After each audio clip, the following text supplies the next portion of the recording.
بسم اللہ الرحمن الرحیم۔ السلام علیکم ناظرین محترم، بھارتی آرمی چیف کو سعودی عرب کا دورہ کرنا مہنگا پڑ گیا ہے۔ راحیل شریف نے دیکھتے ہی دیکھتے بازی پلٹ دی۔ پاک فوج کو سعودی عرب سے نکالنے کی سازشیں کرنے والے ممالک کی سانسیں رک گئیں۔ سعودی اتحادی فوج نے اچانک پاکستان کے حق میں کیسا اعلان کر دیا ہے کہ مودی اور اسرائیلی وزیراعظم اپنے ہی جال میں پھنس گئے۔ پاکستان نے سعودی حکومت کو اپنے سامنے کیسے گھٹنے ٹیکنے پر مجبور کر دیا، اور بھارتی آرمی چیف کا دورہ ہے سعودی عرب کس طرح ناکام ہوا ہے۔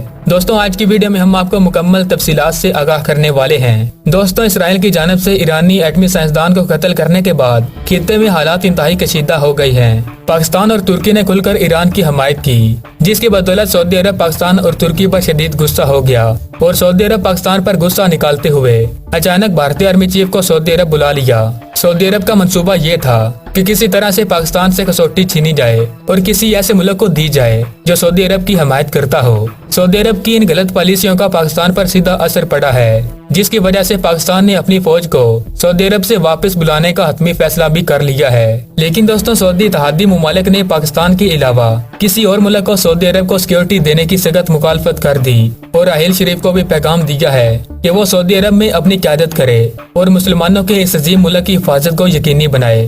سعودی اتحادیوں کی صلاح نے سعودی عرب کو پاکستان کے گھٹنوں پر لا کھڑا کر دیا ہے۔ دوستوں، پچھلے کئی عرصوں سے پاکستان فوج کو سعودی عرب کی حفاظت کے لیے تعینات کیا گیا ہے، اور الحمدللہ پاکستان کی فوج کی وجہ سے کوئی دشمن ملک سعودی عرب کی طرف آنکھ اٹھا کر بھی نہیں دیکھ سکتا۔ یہودی ملکوں کی ہمیشہ سے سازش رہی ہے کہ پاک فوج کو سعودی عرب کی سرزمین سے نکالا جائے تاکہ وہ آسانی سے سعودی عرب کو اپنا غلام بنا سکیں۔ اسرائیل اور امریکہ بھی کئی بار پاکستان کو اپنا غلام بنانے کی کوششیں کر چکے ہیں، مگر وہ ناکام رہے، اور پاکستان کے فیصلوں کے آگے ہمیشہ ان کو جھکنا ہی پڑا ہے، جس کی وجہ سے اب یہ ممالک پاکستان سے دور رہنا ہی پسند کرتے ہیں۔ تو دوستوں، اب تک کی اپڈیٹس کے لیے اتنا ہی۔ مزید ایسی اپڈیٹس جاننے کے لیے ہمارے چینل کو سبسکرائب کر دیں اور ساتھ موجود گھنٹی کے نشان کو بھی دبا دیں۔ تو اگلی ویڈیو تک اجازت دیجیے گا۔ اللہ نگہبان۔